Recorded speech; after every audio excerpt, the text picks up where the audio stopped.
The views expressed on Skeptically Speaking are not necessarily the views of this station, its affiliates, sponsors, or advertisers. Bring it on! The skeptics await your letter. Your call, tweet, homing, pigeon, whatever. Desiree Shell gonna raise a little hell, metaphorically that is. 'Cause we're skeptically speaking. Hello and welcome to Skeptically Speaking. I'm your host, Desiree Shell. Today's episode is all about us. About how we, as average non-expert people, can determine what is and is not science. Most of us read news stories that tell us many wonderful and or terrible things. And as lay people, we often don't have the background to judge what the real breakthroughs or dangers are. So how can we go about separating legitimate scientific controversies from manufactured ones? Here to help us do that are Erik Davis and Steve Thoms of SkepticNorth.com. But first, to Speaking Up. I'm here with Nick and Tom Croucher, the creators of both the Skeptic Bros website and the Placebo Band. Welcome, guys. Hi. Hi, Desiree. So what are the placebo bands? Basically, it's a lampooning of the balance bands that are very, very popular at the moment. I was reading a magazine, and then this band was in there. Now, I'd listened to the Skeptic Zone and had heard Travis Roy on there talking about the bands and how obvious it was that they didn't work. And so I thought, these guys are trying to help people out. I'll get on Facebook and I'll send them a message and say, you know, what are you doing advertising these bands? They're a bit of a joke. And I got a pat answer back, which wasn't really what I was looking for. And Flip Richard Saunders a message. We got Travis Roy in there and we had a bit of a spat with these guys on Facebook. And it sort of snowballed from there. I got roped in by Tom because I also have a Facebook account and could rant and rave. So that's how we first got interested in these bands. Tell me about the power bands themselves. What are their claims? Their claims basically are that they have a band which is inert and a hologram in the band which is programmed with frequencies. And these frequencies then attune your body to the correct frequency. Some of the different bands make slightly different claims at this point, but they tend to say that by aligning these frequencies in your body, the neurons from the brain can control your body a bit better and you can be stronger and more flexible and have better balance. Some sites claim that there's some scientific basis behind it. Other sites claim it's based on Eastern medicine, but there seems to be no basis for it. So how do your placebo bands work then? Exactly the same way. There's nothing to them. I mean, these bands aren't powered in any way. There's no way they can emit any type of frequency. It's not like you've got a player on your arm to extract the information from the holograms or anything.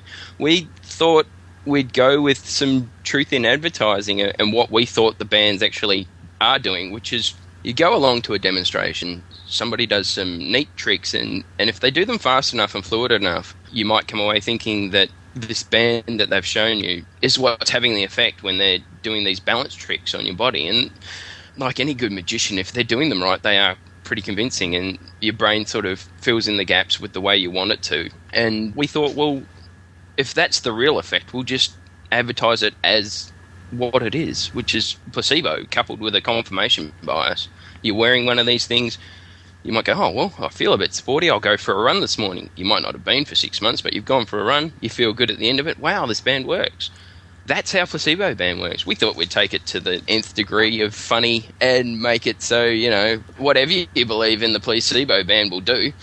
But there is a certain element of, I believe it's Richard Saunders that calls it applied kinesiology. Yeah, and the applied kinesiologists have chimed in and said, oh, that's not strictly applied kinesiology, we do it this way and that way, and we've been studying it for years, and those simple balance tricks aren't really it. But it's all basically the same stuff. It's like the people doing these balance tests, if you've ever seen them, and there's plenty online, you can see that they're shifting their weight to push people off balance or hold them in place, and whether they know they're doing it or not, I don't think really matters. You've got a preconceived idea of what's going to happen, and the effects and the balance tricks are really subtle to do. You don't have to force them off balance.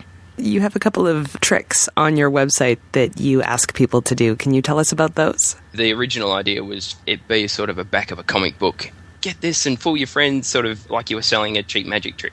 From the videos that I'd seen on YouTube and stuff, and from their own diagrams and things, we tried a few of the balance tricks here, and they're pretty easy to do.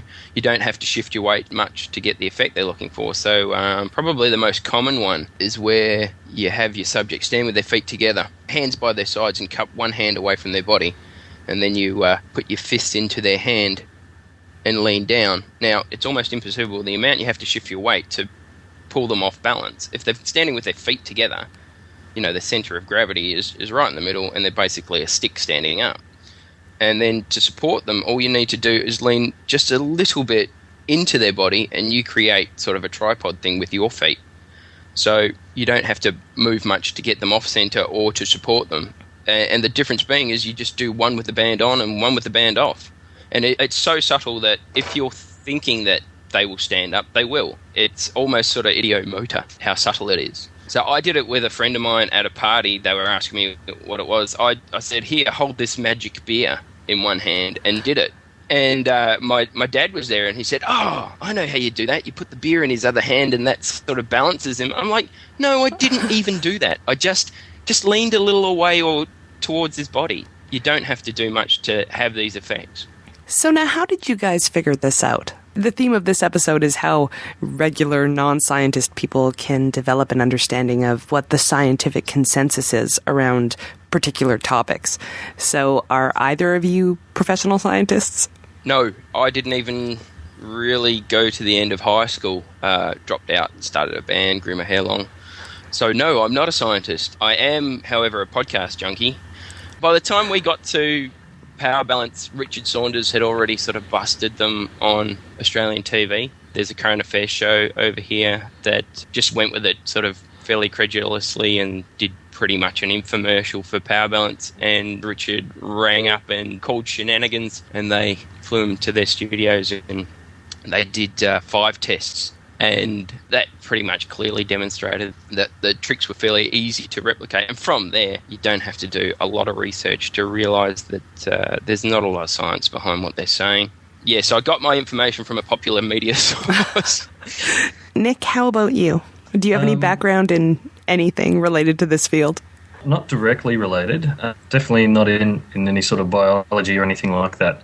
Although I do have some training with electronics. So as soon as they started saying, it has some sort of frequency, because we saw the videos, and basically what they were saying is, it operates at a certain frequency. And I've gone, well, a frequency of what? So I took their magic number that they said, I think it was 7.8 something hertz, and I whacked that into Google, and I found what's called the Schumann resonance frequency, which was a resonance chamber set up between the ionosphere and the Earth that apparently causes this detectable electromagnetic resonance. So if you have something in that chamber, which is, I guess, our biosphere, then you can measure this, and it can be detected on lightning, which goes between the 2 points, the ionosphere and Earth. And I read all about this, and then I read that some of these frequencies were being misappropriated by people that are doing alternative medicine and things like that, and obviously with the power band as well, saying that, this is nature's frequency and we all must attune to this. But they never mention what it's a frequency of or how it connects in any way to anything else. So being unable to find that sort of information, you just then look to see if other people are mentioning it or trying to measure it or any of this sort of stuff, and you just get nowhere. And there seems to be no proof, no evidence for it. So based on that, we've gone, well, this probably doesn't work. And we have, as you've mentioned, we've spoken about this in skeptic circles. Richard Saunders of the Skeptic Zone podcast, and Travis Roy and Barbara Drescher at ICBS Everywhere. She, at the amazing meeting this year in Las Vegas, spoke about how her young son disproved the claims of one of the many, many brands of these bracelets in a science experiment. So many of those.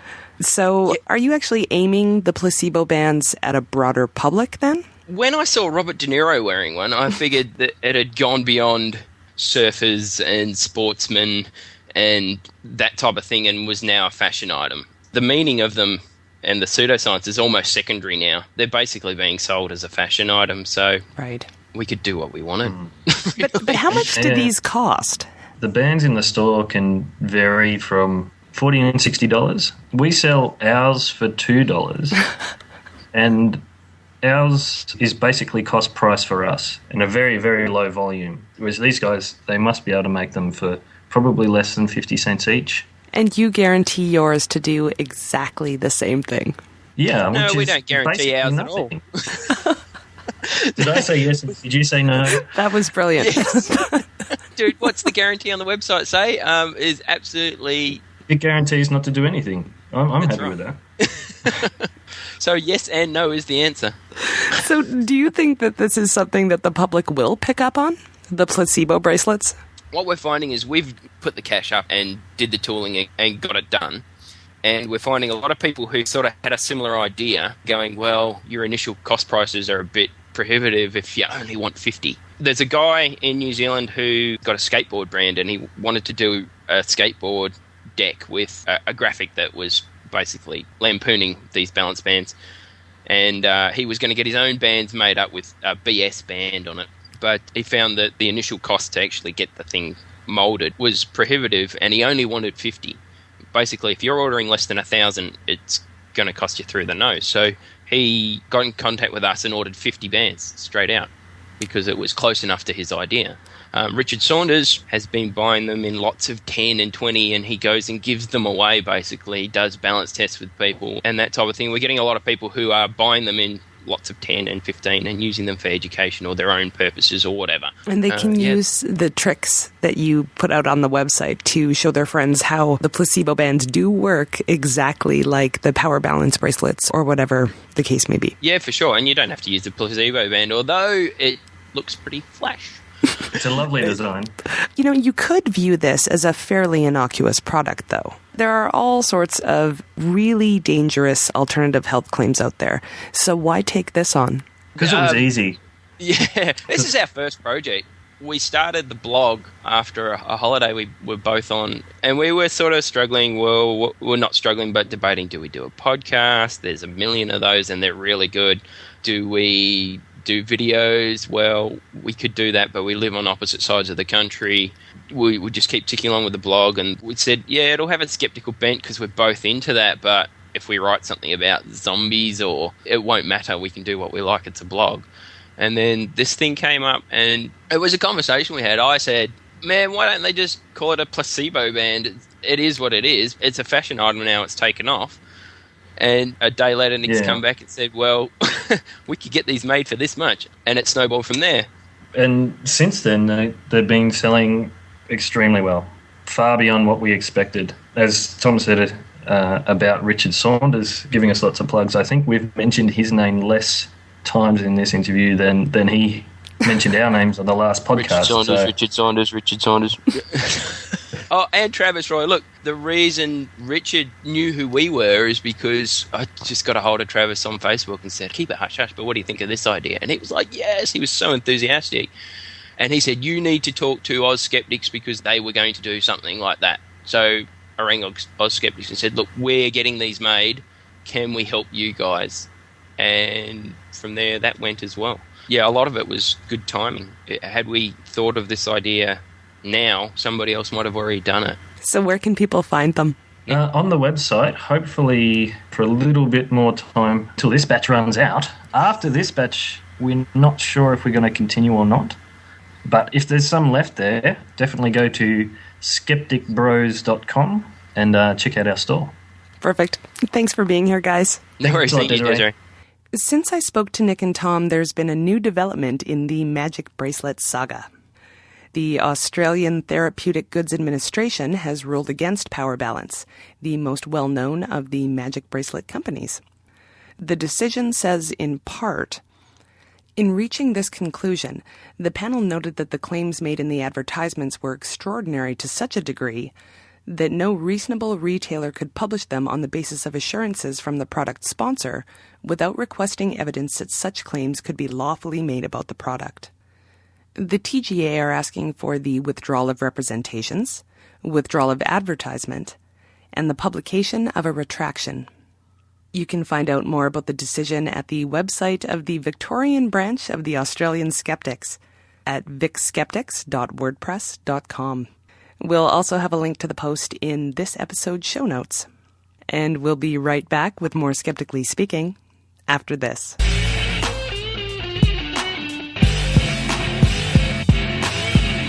Skeptically Speaking wants you to question everything. You can email your questions for next week's episode to live@skepticallyspeaking.com, or if you're on Twitter, we're at Skeptical Radio, or use our handy question submission box on the website at skepticallyspeaking.com. You can also subscribe to the show in iTunes or listen to past episodes, and while you're there, why not add your review? Skeptically Speaking is rebroadcast on a number of fine radio stations. Check the media page at skepticallyspeaking.com to see if we air near you. And now, back to the show.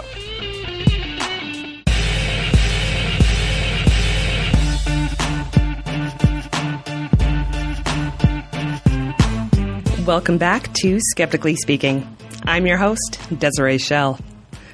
I'm on the line with Steve Thoms, professional music teacher, amateur astronomer, and award-winning astrophotographer in Kitchener, Ontario.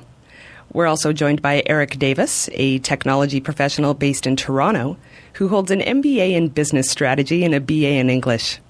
They're both contributors to SkepticNorth.com, the pan-Canadian skeptical blog collective. Welcome, guys. Hi, Des. So we've had members of Skeptic North on the show before. Steve, you've been on a few times now? I think I have. I think this is number 4 for me now. I believe that's correct. Well, most of the people that write for Skeptic North fall into the lay people category. And even when they have a background in science, they often write about topics that aren't in their field, correct? Yeah, definitely. Most of our writers are very much lay person, as you say. I mean, I have a music background and a politics background, but I'm one of those late in life science enthusiasts, like I'm sure many of our writers are. So basically, all the writers are regular people writing about the state of consensus science, then? Pretty much. Yeah. Well, let's define consensus science. Erik, you want to take that? Consensus science is basically the state of affairs when, the vast majority of scientists working in a field agree on something. It doesn't necessarily apply unanimity, but it means that there is a scientific model that has held up against repeated scrutiny, and that the majority of scientists, and I would say it's more than a simple majority, it's the vast bulk of scientists agree on that. So would you agree with that, Steve? I would, too. Yeah, I would. Good. So is that consensus in one field, then, or would it be consensus across overlapping fields?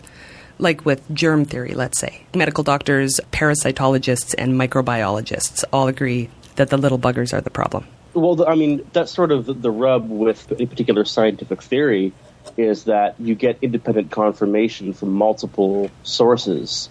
When it comes to plate tectonics, we have multiple sources of evidence from geography and geology and evolution and climate and all sorts of sources. And when you have a vast number of scientists all agreeing from multiple disciplines into one convergent point, I think then you could say consensus. So what about if those within a field agree, but the people in overlapping fields don't? Would that still be considered consensus science? I think it depends on what you're talking about and what the impact on the other fields is. Could you give me an example? I'm not sure I can. Steve, do you have anything off the top of your head? Well, there's a lot of scientific issues that have a much bigger impact than just science. I'm thinking of things like evolution and vaccination and stem cell research. These are huge scientific fields that involve multiple people from lots and lots of different areas. Thinking of vaccination, you have microbiologists and embryologists and anatomists and all sorts of various scientific fields that I can't even think about naming because I'm a music teacher. And there's definitely a social impact as well that often doesn't get a lot of track in discussions, especially when communicating to the public, these sorts of things. Well, let's say that, again, the people in the field agree, but those in the overlapping fields didn't. Would that be a warning signal then? Could be. I mean, a good example, this doesn't happen as often anymore because there is an awful lot more cross-disciplinary work that goes on among different fields or interrelated fields than there used to be. But if you go back, actually not too long ago, in psychology, for the first half of the century or so, the behavioralist held sway within the psychological community. And the shift from behaviorism to the cognitive psychology that is generally viewed as the correct approach to psychology today, or the one that has the most theoretical underpinnings and research behind it. The challenge actually came from a linguist, Noam Chomsky, who said, the behaviorist view, which was that pretty much all of our everything is learned. We are a blank slate, and we come into this world, and cultural effects are predominant. It was Chomsky who came and said, well, hold on, if you look at my field, it's pretty apparent that we have a natural grammar, that there is something called a mind design that makes languages consistent in their function across different cultures. And that was the reason that people started to second guess behavioralism and look at mind design as a reason or a logic behind psychology. So is that fairly typical? How does something go from being consensus science to not? There's a couple of ways. I mean, if you look at the early theorists on the scientific method, they basically viewed it, folks like Karl Popper viewed science as very much a dynamic process. There was consensus, and new data would come in, the consensus would change. His focus was very much on falsifiability and the belief that a single experiment, replicated and reviewed, could disprove a scientific theory, and lo and behold, the whole world would change. I think in practice, as later philosophers have pointed out, folks like Thomas Kuhn, there actually is more of a tipping point effect where new data emerges that doesn't fit the existing working model, and it's one of two things happens: it's either incorporated, meaning people make a minor adjustment to the working model and incorporate it, or it's viewed as an outlier. And if it's an outlier, it may be replicated or it may not. If it's not, then the working model holds. If it is replicated, then there will probably be more studies that come to try to find more outliers and put more holes in the working model. And eventually, someone will propose a new working model that incorporates the outliers and as well as the existing body of data before the outliers. And then what Kuhn called a paradigm shift happens, and the consensus starts to change. And I think too, and correct me if I'm wrong on this, Erik, but I think it was also Kuhn that pointed out that sometimes the paradigm shifts happen mainly, or at least sometimes I should say, when the older generation simply dies out. You'll have a generation of scientists unable or unwilling to accept the new paradigm, something like the Big Bang Theory. It didn't get a lot of traction until the older generation of the steady-state theorists were effectively died out. It sounds kind of like a cold and caustic way of putting it, but I think it did come down to that in a good number of the cases anyway. Yeah, and I think what Kuhn recognized that earlier theorists didn't is that scientists are not immune to the basic human desire for certainty, right? And a lot of the challenge with consensus generally and in getting the public to look at the consensus opinion is that humans have a very strong desire for certainty. And we see this over and over again in all of the various cognitive biases that psychologists and cognitive scientists have pointed out, confirmation bias and various group effects. And so, we're constantly driven to try to calm the cognitive dissonance, the questions that go on our mind by looking for certainty. Scientists aren't immune to that, and I think that's what folks like Kuhn realized that Popper didn't, is that, they're humans too, and to Steve's point, sometimes it does take a generation to die out, or a really big challenge from another field, as in the case of behavioralism versus cognitive psychology. So would we be talking about the difference between sort of consensus science and popular opinion then? Yeah, I think there's a very, very big difference. And there are several reasons. I think that the public has such a hard time with science. I think we see this over and over again. But, to my mind, there are kind of three big issues. The first is that we really, as lay people, don't generally speak the language of science, which is math. And in fact, for most of the issues that affect our day-to-day, it's really statistics. Certainly calculus is big in physics, but for most of the things that affect how we interact with the world, statistics is the language of science, and we are functionally innumerate from a scientific perspective. So few people understand the basics of statistics, much less higher the higher workings of it. Yet hardly a scientific exploration happens without a computer-aided stats package these days.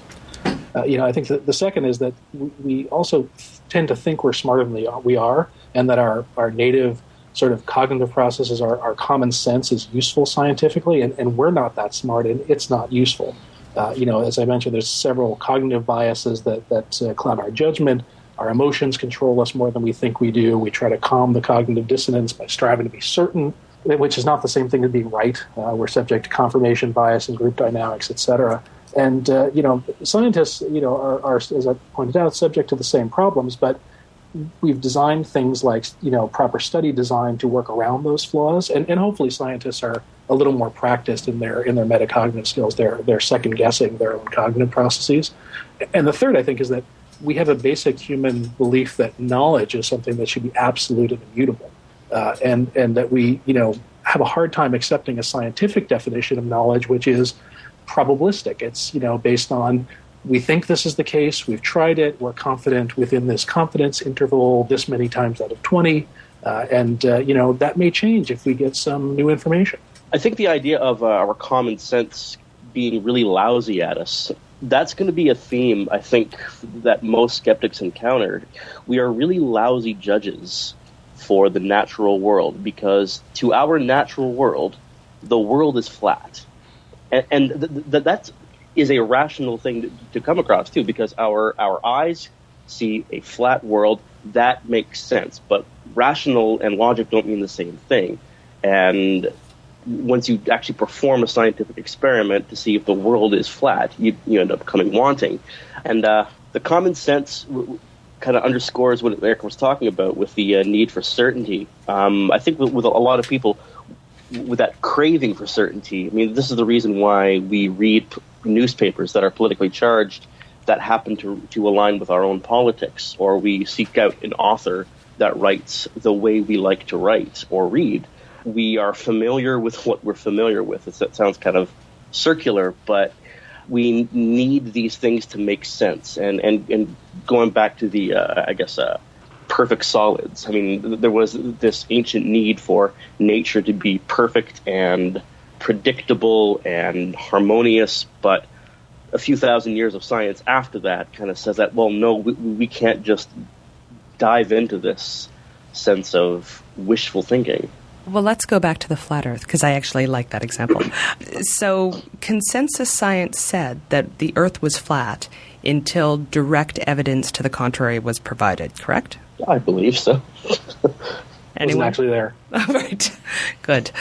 Well, I'm wondering, how much evidence would you need? Like, how much direct evidence does something need before it's considered to be consensus science? I want numbers here, people. Nobody can give me those, can you? I'm not sure I have numbers, but again, I think it comes down to, there is a working model. There has been a significant amount of, there's a number of attempts to disprove it. Those have all failed, and people have been trying for a while, and the bulk of people who do it for a living agree. I don't know that there's a number of studies, and I think it's going to vary from field to field, but the point of consensus, right, which is not the only type of science out there. There's lots of issues where there's no consensus, where there's just groundwork science being done, and there's no consensus yet in that field on certain issues. But if we're talking about what is a consensus, then you really do need, I don't know, maybe it's 85, 90% of scientists who work in the field saying, yeah, this is the case. And the other thing to look at is the major bodies that represent those scientists. What is their opinion on the subject? In every country there are bodies of scientists. There are working groups that advise various government and parliamentary committees. What are they saying on the issue? If they're coming out with very clear statements, I think that you can view that as consensus. There's not just numbers of organizations that represent the scientists involved, but a lot of people, I think, get confused by organizations that represent people affected by a particular sense of science. Like when you come to climate change, you'll see industry voicing one thing, or tobacco companies. They will have their particular stance saying cigarettes don't cause cancer. And you'll have competing PR firms launching massive campaigns saying widely conflicting things. And in the age of the internet, you have people that are informing themselves, which is really that double-edged sword. I mean, the democratization of knowledge is also the democratization of ignorance. I hate to sound so crass in that case, but the term self-educated on the internet, well, I don't like that term insofar as you're informing yourself. You're not educating yourself, and there is a difference. I'm not actually sure I'd agree with that, Steve. I think that the point is, what the sources are, right? I do research on the internet all the time, but like anyone who no different than going to a library. You have to know where the credible sources are and who you trust. In a library, it's easier because you have a curator. Although, often university libraries are quite large and contain all sorts of stuff that may not be, consistent with the consensus, including old work that is no longer relevant, and, as well as, full periodicals and what have you that represent a view that is not the consensus. So I think, like anything, you have to develop a sense of what is a trustworthy and credible source when you're educating yourself, whether it's on the internet or anywhere else. I was thinking more of like a formalized educational structure when, if you don't have the necessary wherewithal to identify what is a credible source, something like a university or college system is well apt to provide the student with such a framework. That was sort of my point on that one. Yeah, I think that's another show topic all in of itself. Yeah. I was going to say. I'd love to listen in on that one. Audience, you're listening to Skeptically Speaking, and I'm talking to Steve Thoms and Erik Davis about consensus science. Email us at live@skepticallyspeaking.com or tweet us at skepticalradio. So let's try to put this into practice a bit. We'll look at an example that you guys have been working on recently, the wireless issue in Ontario. Can one of you tell me how that became an issue there? Well, the claim was that back in February, there was a bunch of kids, I think 12 to 15 kids in a small rural area that were reporting headaches, nausea, difficulty concentrating, difficulty sleeping, behavioral problems, this massive list of non-specific symptoms that I think any kid, any person gets from time to time. But one person said that, okay, well, these kids are reporting these symptoms. What has been different? Well, the school installed these Wi-Fi emitters. Must be the Wi-Fi. And then for the next several months, they launched a campaign to quote-unquote study the effects of Wi-Fi, even though we've not seen any studies from this particular committee. And they've just concluded, seemingly out of the blue, that the Wi-Fi emitters was causing this massive list of non-specific symptoms, which got bigger and bigger as more and more national media paid attention to them. And since then, this has gone beyond this one small town, and it's gone to a few cities in Ontario, and I believe it's also led over into Alberta just recently. Yes, it has.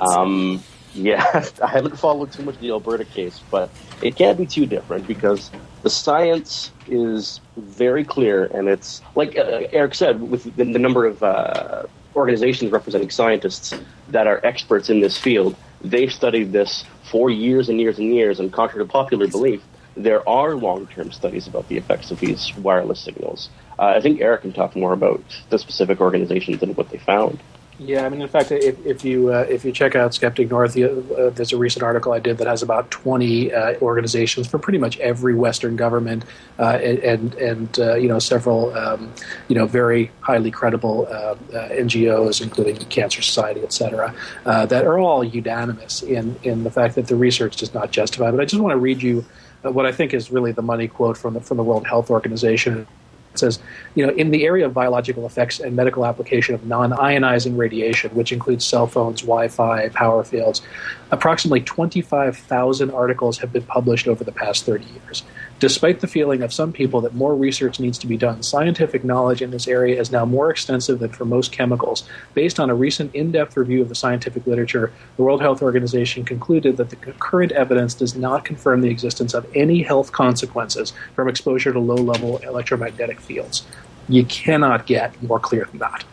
Well, what made you think initially that this movement, I suppose I'll call it, wasn't exactly evidence-based? I think from my side, it's that I've heard the EMF fears before, electromagnetic frequency radiation fears before. The same pattern, this template has shown up with power fields, has shown up with cell phones. Wi-Fi is really just the latest, I think, in a string of fears that invisible rays will kill us.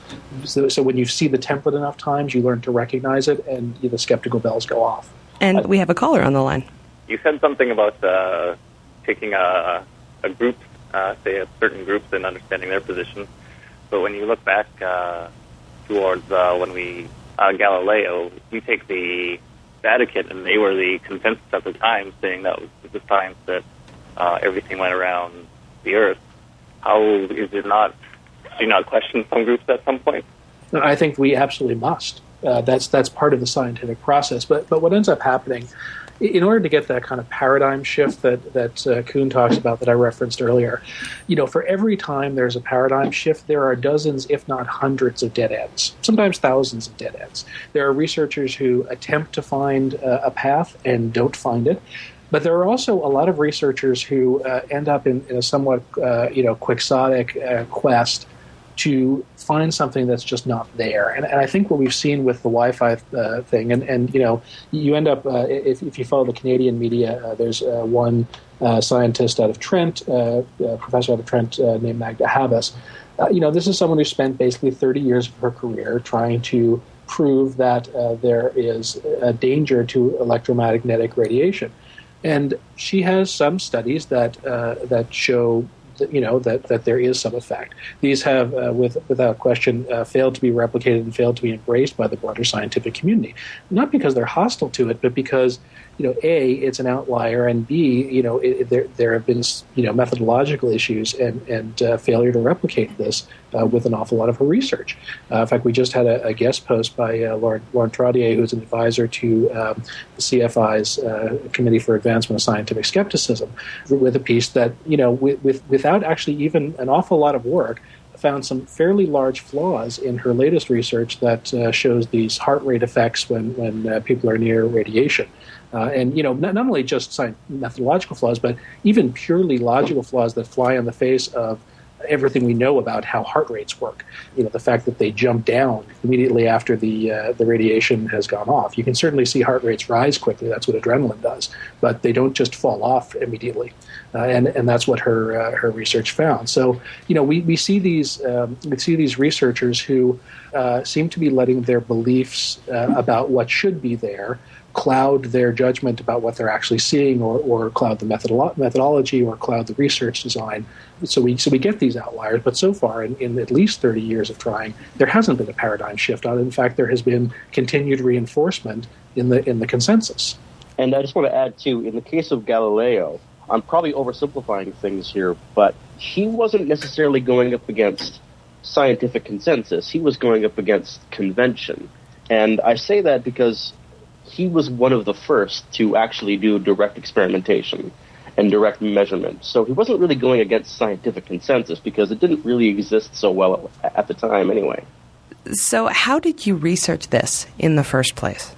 Step by step is what we want. This is a how-to guide for the listeners. Well, what I did is I just kind of looked at the actual claims that were being made by the various committees that were pushing this agenda, and I wanted to see if there actually was an effect, if the number of kids that were coming home and reporting these symptoms, if that was a statistically significant thing. And I don't have the wherewithal as far as statistics understanding to process that kind of information. But as near as I could tell, it was less than 1% of all kids in that area were reporting these non-specific symptoms. So that didn't impress me very much. And then I looked at the level of Wi-Fi in that particular town, and I compared it to other areas, such as Toronto and Ottawa and London, Ontario, and Hamilton. And I was wondering, well, how come these kids are reporting it in this town, but not in Wi-Fi saturated areas? And to say nothing of Toronto, what about Tokyo or London or Los Angeles? And from there, I just kind of looked at the basic arguments, and they were thin, as they kind of usually are when you deal with somebody who is making these fringe, or as Erik says, these quixotic claims. They kind of seem to have an axe to grind, and they would say, we've done these studies, and you would never see one lick of them. Or they would put the same three names over and over again, like Magda Habas, Erik mentioned, was trumpeted over and over again as the big expert in this field. And when you compare her studies, as Erik said, with the other mountain, the 25,000 other papers that showed safety versus Magda Habas's one, it was kind of a no-brainer at that point. That point can't be overstated. One of the things that we struggle with as people who have a passion about seeing some level of science get out into the public is what we call false balance of the media reporting. the challenge that we have, and this is a really good example, is that, there may be a vast majority, thousands and thousands and thousands of scientists who are basically aligned on the basic science around EMF radiation and Wi-Fi and cell phones, etc. And there may be a few or several scientists who are against it. Now, those scientists may be right, although, as I said, in 30 years plus of trying, they haven't been able to change the consensus, so that tells you something in and of itself. But in the media, what you get is 1 for and 1 against. So 1 out of 10,000 that think this is nonsense, and 1 out of 3 or 5 or 10 that think this is what's going on.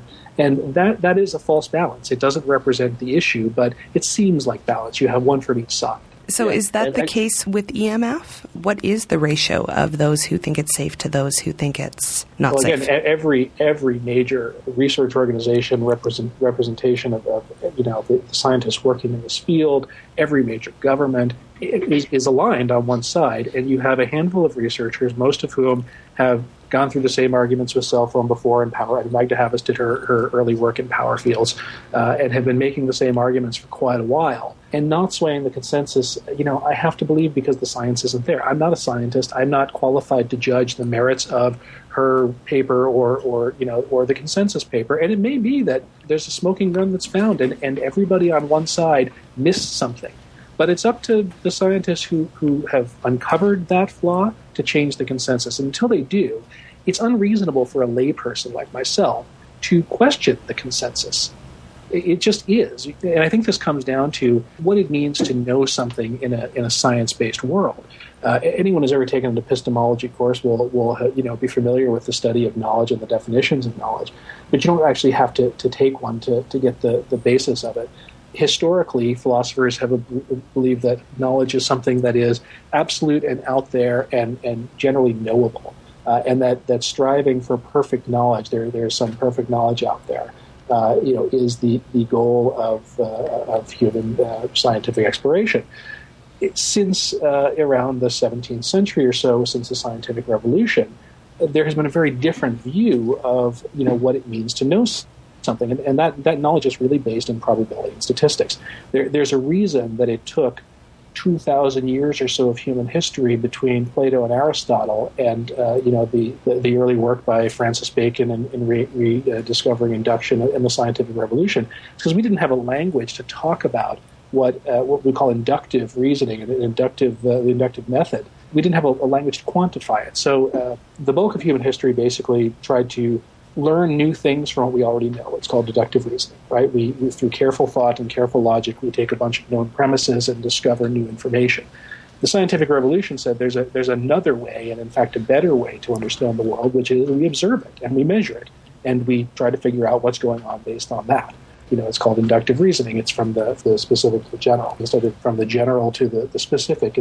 So we gather data about the world, and then we come up with a theory about how the world is working. We validate that theory, and we try to quantify it. But what that comes with, because we're only ever looking at a sample of the data, is a confidence interval. It's a statistical assessment of how likely it is the information that we have is correct. And getting comfortable with that definition of knowledge, a knowledge that says, we don't know this for certain. There's no such thing as knowing something for certain. What there is having tried to disprove this is true, failed, and we're sure within these bands, these statistical bands, plus or minus 3%, 19 times out of 20 is something you see on polls all the time. That's a confidence interval. It says how confident we are that this piece of information is correct. All scientific knowledge comes with that, but that's hard for most people to take. We want certainty, as we said earlier, and you need to get comfortable with that sort of definition of scientific knowledge, and that it is far more reasonable to play the odds and go with what the consensus says because that's the likely outcome, than to bet on the long shot and that the long shot will change the paradigm. Audience, you're listening to Skeptically Speaking, and we're talking about scientific consensus and how the average person can form an educated opinion on controversial topics. Email us at live@skepticallyspeaking.com or tweet us at Skeptical Radio. And we'll be right back after this message.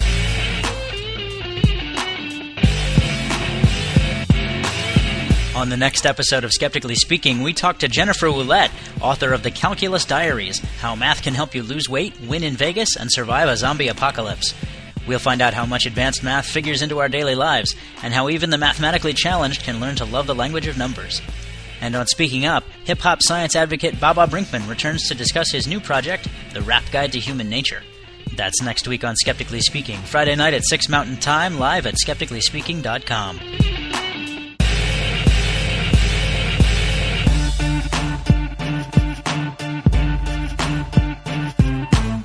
Welcome back to Skeptically Speaking. I'm your host, Desiree Schell. I'm on the line with Steve Thoms, professional music teacher, amateur astronomer, and award-winning astrophotographer in Kitchener, Ontario.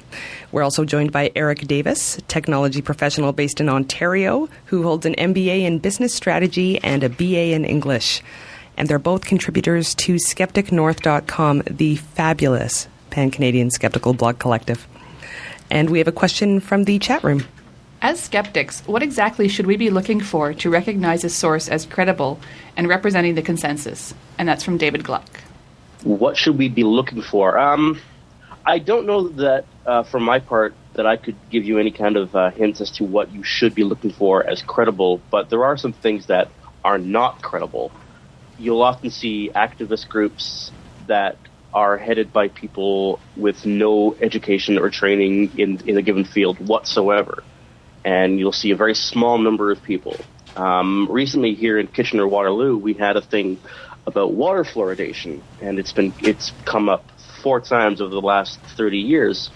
And one of the things that was brought up was that there was 3,100 professionals, including over 280 dentists, petitioned Congress to remove fluoride from the water. This was a few years ago.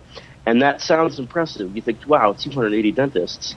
But when you compare that to the actual number of dentists in the U.S., which is 150,000, so that's less than 1/5 of 1%. You'll often see numbers just kind of thrown out there, but take those numbers and just compare them to the bigger number of the whole. And a similar thing was with naturopaths last year. They used to say that if we could give naturopaths the right to prescribe medication in Ontario, that will ease the burden on healthcare. Now, there are 800 naturopaths in Ontario and over 10,000 doctors. So just simple law of numbers is often such a huge red flag that I always kind of notice whenever I see them. I always start with, with the sort of big sources. I mean, if I'm trying to explore an issue, I want to know what, if it's a health issue, I want to know what the WHO, what the FDA, what Health Canada says about it. I want to know what the Cancer Society, if that's relevant, or any of the societies that that manage research agendas think about it. If you just go to their websites, you'll usually find it pretty quickly. There's an awful lot of extraordinary information to aid someone who is looking at it. Start there as a base and look at the language they're using. Right in that quote that I read out from the WHO, it says the WHO has concluded the current evidence does not confirm the existence of any health consequences. That is a definitive statement. If you see an awful lot of, if you don't see those definitive statements, it may be that there is no consensus, or it may be that they are reserving judgment on a new treatment. I think we're seeing this with liberation therapy, the Dr. Zamboni's treatment for MS right now. Where there has been a scientific working model, but I don't think there's full scientific consensus around MS and how it all works right now. At least in the little I understand it. I'm not going to claim to be an MS expert, but the new treatment flies in the face of the current working model, which is that it's an autoimmune disease. The research that we've seen, if you go to the MS Society in Canada, the U.S., has been tentative but promising, right? Which is, this is interesting. It's not what we expected, but we're going to spend some money funding it and do further research. That's not consensus, right? That is, is working science that is still trying to come to a consensus on how it all works. And we have an email question. Public policy and law work on a different, much shorter timescale than science does. Since legal and political controversies often involve areas where scientific knowledge is not well established, does it actually make sense to rely on a scientific consensus that may well be tenuous and overturned in the near future? And that's from Jim Lippard. Yeah, I think in that case you're not talking about a scientific consensus, you're talking about working science, but I'll let Steve finish that. Well, and too, I think that there is probably not a single science-minded individual out there that says that politics and policy should rely on scientific consensus or a scientific model. I think conventional wisdom tells us that science can, at best, inform public policy, but never dictate it. So I kind of don't think that anybody relies on science when it comes to public policy. Well, public policy, I think, is trying to answer a different set of questions than science is, right? I mean, to the extent that the policy relies on a knowledge of what's happening and there is consensus, policy definitely should, take that consensus as if it's the truth. I think in the case, and the MS is a good example. In fact, we're seeing this right now, right? So Saskatchewan has decided to fund a $5 million trial. They're actually putting in twice as much money as the the MS Society in Canada and the U.S. combined are putting in to fund it. That's a policy decision. Is it a wise one? I don't really know, but in this case, there's no consensus that they're basing it on, right? They're basing it on probably largely political factors, right? We have MS is a horrible disease for an awful lot of people, and the provinces are charged with delivering health care.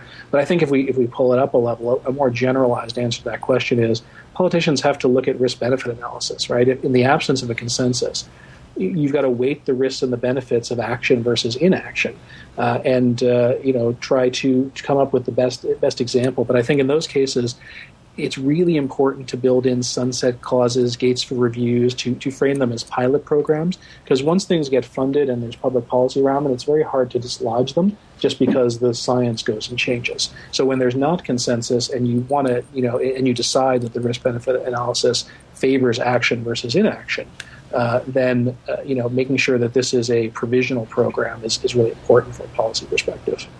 And we have another website question.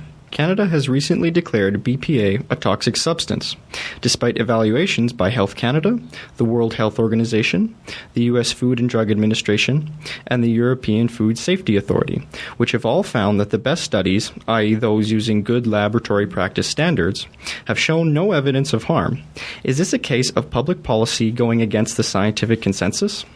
I think that kind of underscores what Erik was just talking about, as far as it's a cost-benefit analysis. And I think a mistake that a lot of people, including our policymakers and lawmakers, get into is when you get into a cost-benefit analysis and a risk of inaction, they will take that course first before accepting the science and the scientific consensus. And I think that might be one of the cases here. I'm obviously not an expert on the chemical, but I'm kind of uncertain that Canadian government acted right on this one. And we have another website question.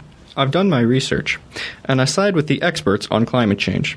Now, how do I convince my Republican uncle that anthropogenic global warming is consensus science, not a socialist plot? Christmas dinner is coming. Please help. And that's from Darren.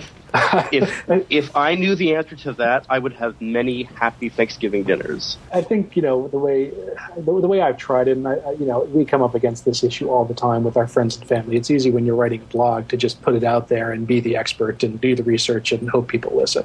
When you're when you're actually dealing with family members, it's obviously a lot more tenuous. What I found that works, and I think the only thing I found that works, is not to admit I know the answer. When someone raises some of these things, I tend to just say, it's interesting. I've looked into this a little, and there were some sources I've seen online that seem to differ. Would you mind if I send you stuff? I can send it to you when I get home. And then I usually look for the most concise, clear, and credible source of information. I did this recently with an extended family member who, was not sold on evolution. And I know that sounds crazy to anybody who's, but there are people out there, and there was one in my extended family. And he's a scientist, he's an engineer. He gave the example of the human eye and how it's irreducible complexity, which is a fairly standard evolutionary argument. And I just kind of said, well, I'm not sure I agree with that. I'm no expert on the human eye, and I'm not a biologist. but I've seen some stuff online, and I can send it to you if you want. And of course, most people will say, yeah, because people don't want to admit they don't want to get new information. And then I found the PBS Evolution series, a nice, neutral source of information with a very succinct article on why that's bunk. And I flipped it off to him, and the next time I saw him, he said, I want to talk about evolution. You're swaying me. And it's one of the few big successes I think I've had, but it's because I did not, I took the role of what I think is a good teacher, which is to beg the question and let people teach themselves. I think it's always important to remember that a lot of people identify with their beliefs, and the more strongly they believe in a thing, the more likely they are to have that thing form part of their identity. And when you mentioned the socialist plot, I don't know. I think he might be a little bit too entrenched in that one. But a gentle approach that doesn't offend them personally. Just ask very general, polite, open-ended questions that question their expertise. I had a person ask me what I thought about global warming, and I said, I have no expertise whatsoever as a climate scientist or as any kind of scientist, but I do know what most scientists who are experts say, and I don't have any personal reason to doubt what they say. And that's kind of generally how I take it, these sorts of things. When it comes to family, that's a whole other can of worms, though. I don't know that I could stab that one. Erik, Steve, thank you so much for being here. My pleasure. You can find both Erik Davis and Steve Thoms at skepticnorth.com. And you can find us at skepticallyspeaking.com. Click the links to Facebook, to Twitter, and to iTunes, where you can listen to past episodes and subscribe to the show. And while you're there, do consider leaving a review.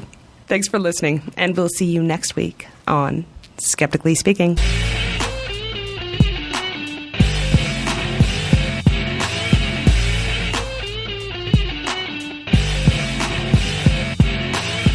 This is Sharon Hill of the Doubtful Blog and the Keystone Society for Rational Inquiry.